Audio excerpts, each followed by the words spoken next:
All right, here with our guest for today on our Tuesday show, Stevie Johnson with me now here live from Radio Row. Stevie, good to have you here, man. It's good to be talking to you. Yeah. A guy local here, that's got to be exciting, right? Very. With the Super Bowl in town, but how are you doing, man, on this Tuesday? I'm good, P. I'm good, man. It's the energy is great. You know, the city is looking nice and full of activities.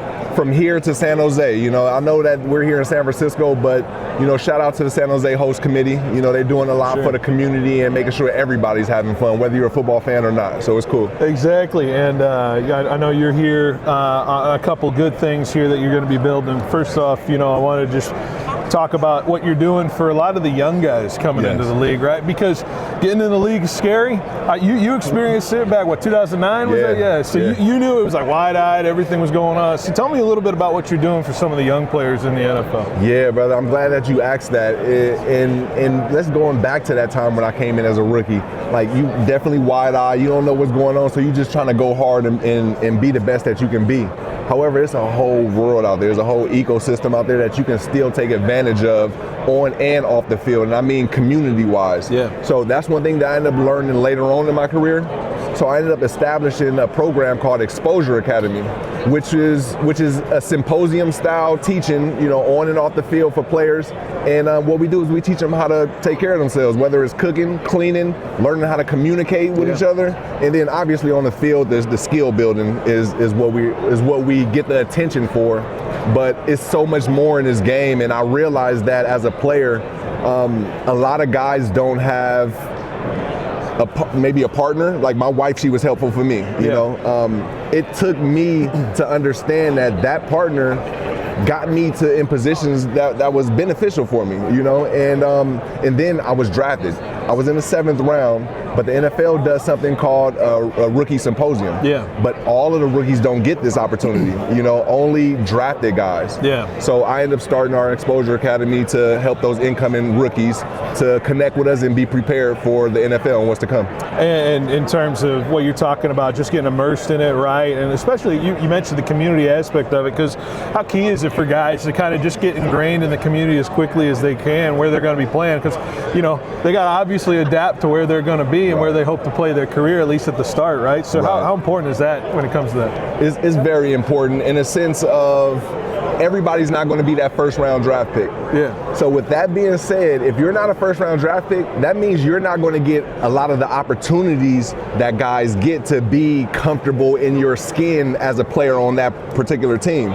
So me being a 7th-round draft pick, I didn't get those opportunities, but what kept my mind calm was being in the community, you know, connecting with my community partners like the YMCA, Boys and Girls Clubs, initiating these exposure academies, because it gave me something else to do as opposed to just focusing on football per se. Yeah. And yeah, like I said, you know, it's tricky because you're supposed to focus on football. You're a football player, but it's a whole nother world in there. You know, it's a lot goes on. So you got to keep your sanity straight. You feel me? So yeah, it's good to be connected in the community. And you said 7th-round pick, right, for you, and you're going all the way across the country, like guys like you that are kind of just be thrown into it, right? You know, go back to your experience real quick for me, just about how you adapted. And of course, you broke in and you made an ability to get into that roster and then become kind of a guy there in Buffalo for a bit. So tell me a little bit about just kind of the things you take from that experience and know what to apply to the other guys you talk to. Yeah, I'll speak on, I said communication. You know, we teach communication in Exposure Academy,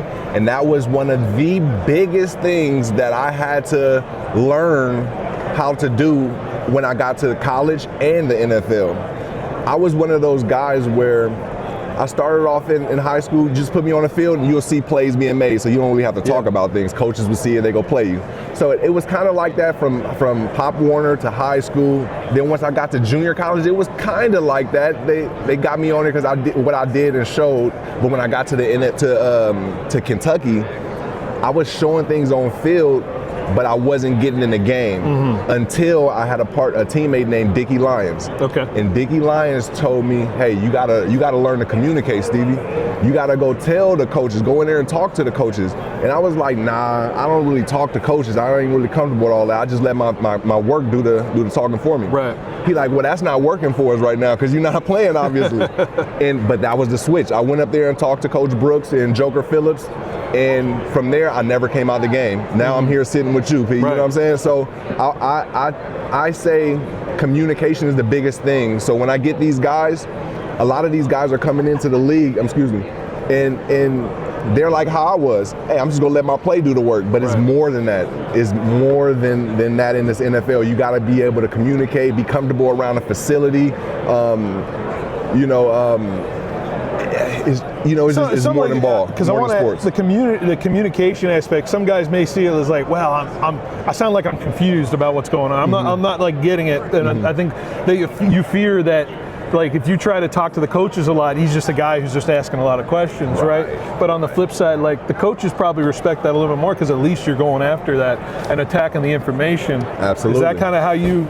Absolutely, because I was confused. Like, why isn't Joker playing me? Like I'm out here killing these people at practice, one-on-ones. They know what I do. However, I had to go tell Joker, like, Joker, I'm ready, coach. And then he was like, okay, I'll give you a chance. Yeah. And that was all it took. So if I never would have communicated that, I probably never would have played in Kentucky. So communication is huge for me. Good for any young player who's listening too, right? Yes. Not just the guys at the pros, guys trying to crack into college.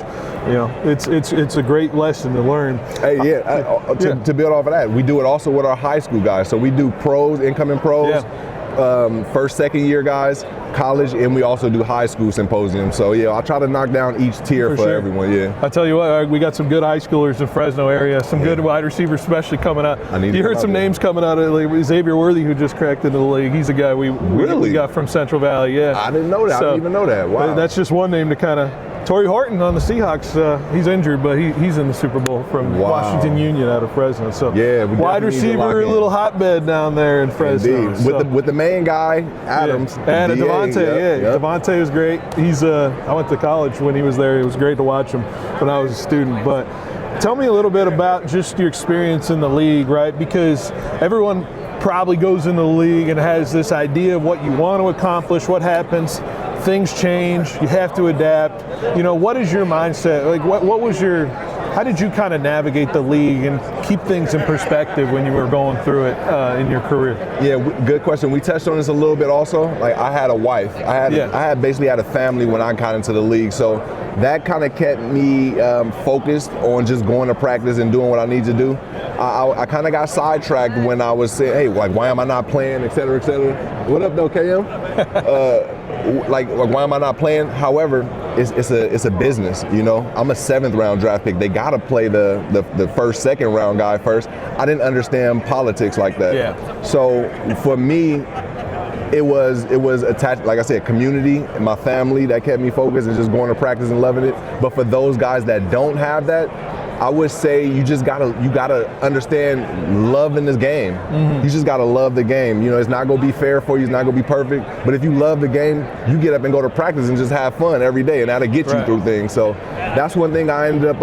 Another thing I ended up learning, just fall in love with the game. I was battling. Like, why am I not playing? I'm talking to other vets like, look, I'm doing this, and that. And he was like, hey, it's not about that. Just enjoy coming to practice. And again, that was another switch that hit on me. Well, you look like you love the game too. I remember one celebration, you had the shirt, like, is that the Joker underneath, right? When you were doing touchdown cells? Why so serious, right? I mean, and that was me just trying to show the outside world. Because at that time, it was literally no fun league. Right. So I'm getting in trouble for everything that I was doing.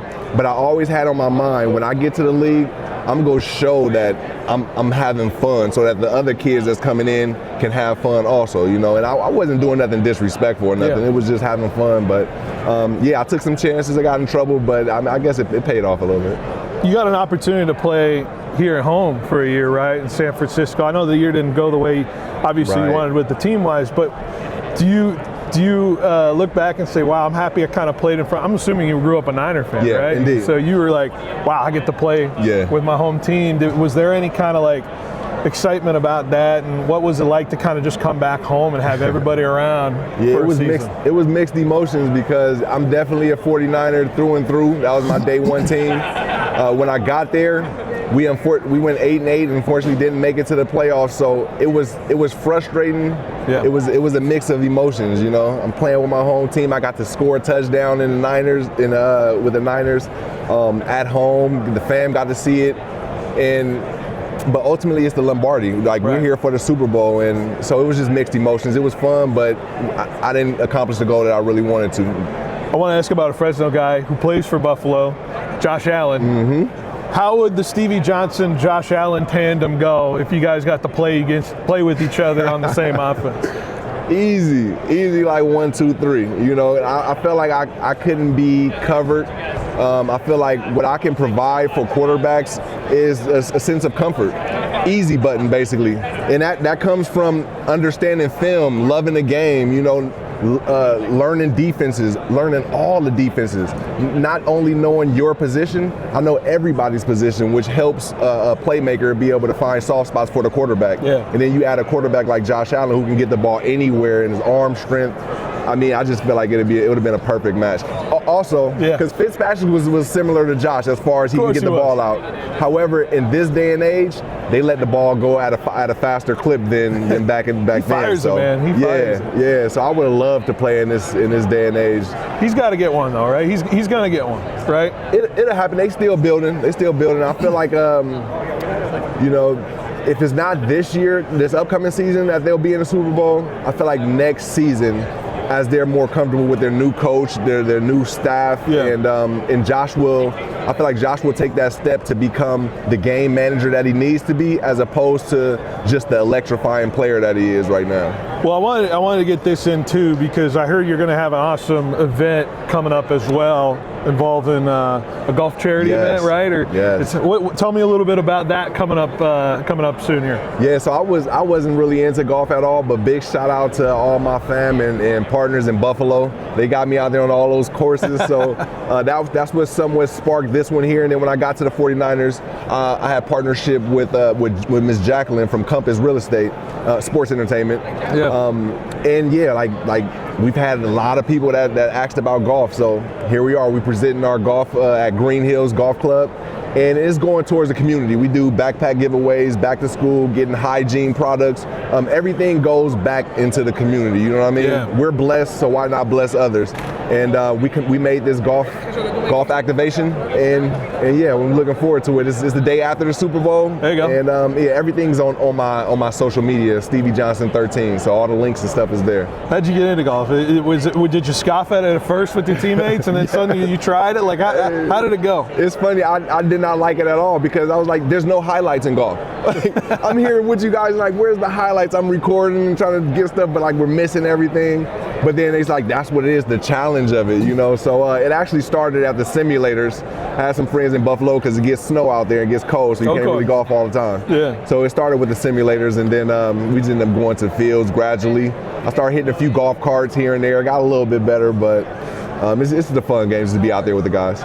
It's good to be out here, especially in the California weather. I heard everybody saying it's so hot here. I'm like, we're in California. This is what it is all the time, man. It's great. Out here, it's snowing all over, and we're fine here, man. It's great. Right. Quick prediction on the game. We see the guys up here. Yeah. Who you got?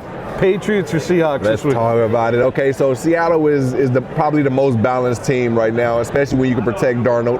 They got JSN, the #1 statistical receiver in the league. You have Cooper Kupp on the other side, who's a former Super Bowl MVP. Right. You know, and then you got Rashid Shaheed, who's an X factor who can flip the field in a snap of a finger. The defense is cool. Kenneth Walker, he's great. Sad that Charbonnet got injured. But I'm going to say Diggs is going to be the X factor. Diggs will be the X factor. It'll be a late game situation, and May will have to find Diggs, and Diggs will make the play, and they will beat the Seattle Seahawks. Wow! All right, we got a Patriots. Yeah, I'm gonna go Patriots, and it's rare. You know, I'm a Buffalo Bill. I know. You know, I'm a Buffalo Bill, but I think I'm a rock with Diggs. You know, it's been a lot of adversity through that team and with him on and off the field. but he's here for a reason. You know? So let's see them complete it. Well, we got a lot of Niner fan listeners, so I'm sure they're happy to see you say the Seahawks are not going to win a Super Bowl in their stadium. Not in the they stadium. don't want to see that at all. That'd be crazy if the Seahawks came here and got us out the playoffs, dominated us in the last game of the season, and then won a Super Bowl at our crib? No. Nah, we can't have that happen. Nah, come on, Patriots. Come on, Patriots. Well, Stevie, I appreciate you taking the time as always, man. Love. Have a great rest of your week. Best of luck on your endeavors. Thank you. It's been great to meet you, and best of luck. Yeah, I'm looking forward to locking in with you and coming to the Valley and working with some of those. Absolutely, we're there. Yeah. Invite's open, man. Love. All right, Stevie Johnson. We're right here on 1430.